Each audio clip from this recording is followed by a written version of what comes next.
Hey guys, Tom Hackett here, just lounging on the couch. Lounging at the couch. I hope you guys are comfortable as well. As you can tell, I am snug as a bug in a rug, let me tell you. Tuning in from Salt Lake City, obviously, Real Salt Lake playing at Allianz Field out there in Minnesota. If you've been watching the game, please just comment away. Whatever your thoughts are regarding the first 45 minutes of play, give me a bell and we'll have a chat. I think obviously, by the way, it's 0-0. If you're not keeping track, it is 0-0 at the half, and there were a few highlights throughout the course of the play, but obviously no goals yet to be scored. So I do imagine that'll change in the second half. We can get to that. Let's start with the starting 11 because that's fascinating.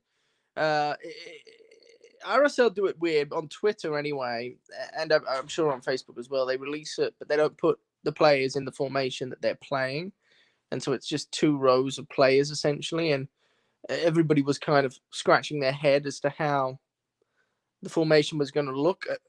There were I should say three centre backs: Marcelo Silva, Justin Glad, and Nader Monuoha, and everybody's wondering, well, are they going to play three at the back and then two wing backs? Is Pablo Ruiz going to play left wing back, or is he going to play in the heart of the midfield? Like, how is this going to happen? And interestingly enough, Justin Glad went out to left back, Herrera at right back, Marcelo and Nader in the middle, and it's been okay. I mean, I guess, look, I have such an issue because when I watch football and I watch teams like RSL play, I value the fullback position so highly.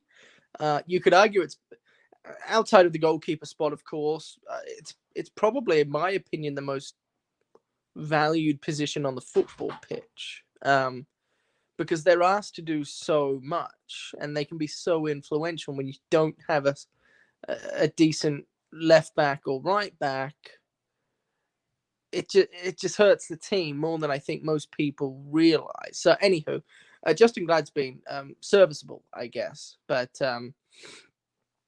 Pablo Ruiz, I think also we need to talk about Pablo. He's quickly playing himself into be maybe the best midfielder outside of Demir and probably Albert. Although Albert's quite flashy and he's quite hot and cold. In my opinion, he's not a player that, like Demir, generally you can rely on Demir to play extremely well every single match. Albert goes missing too often for my liking. Pablo, however, is extraordinary since the restart, the Major League Soccer restart. He's been a namesake in the heart of the midfield and really the distributor, if you will, with that left foot of his and how talented and skilled he is with guiding the football where he likes. He's quickly becoming one of RSL's best players. Let me just tell you. Justin Miron too is funny because he knows where to be and how to get there. And he's pretty good with the ball at his feet too. But you do get the sense that maybe at times he tried to do just a wee too much, and heavy touches here or they turns the ball over sloppily. But man, like he's just so close to being really, really impactful because he pops up and he's kind of all over the pitch, and he finds spaces, pockets of space, and he knows where to operate. Justin Miron's very close to being really good and having one of those games with 2 assists and a goal type of thing. Michael Chang's on the right. He's been okay. I like what Chang's all about. 29-year-old from the Monarchs last year. I personally think he, much like Miram, has a really good idea of space, and he has really good vision. I think that's what Chang's best known for, is the way he just, you don't see him take a look to the right, but for whatever reason, he knows he's got Herrera running down next to him, and he can play that ball if need be. So, and then of course Douglas Martinez Jr. is in at the striking position, and he's been okay, I would say. He's had better games, but Douglas is still obviously learning what it takes to play as a Major League Soccer player. So I hope he gets an opportunity here in this second half.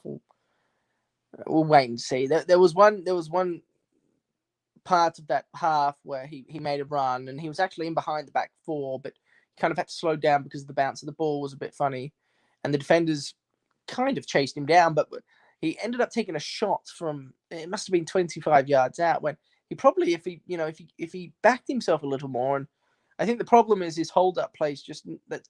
Freddie said it before; it's his weakest part of his game, and so I think he's obviously not confident with that. But anybody of his stature should have been able to take a few touches, hold the football up. Yeah, the defender then is caught in a really awkward position. He can't run through Douglas because it would be a penalty and probably a red card at that. Anyway, look, I just think there are learning curves with Douglas. It's very, very rare. It just doesn't happen a lot where a player comes up through the ranks, through the championship, and then makes an immediate impact at the first team level. It does take time. It just, the level of football's different, and the speed of the game's faster, and it is tricky. If you're watching on television right now, they're showing some of the highlights for you guys. Aaron Herrera had a pop from midfield. That was David Beckham at Wembley-esque back in, I can't remember what year that would have been. And then Mira, I'm talking about nice dancing footwork.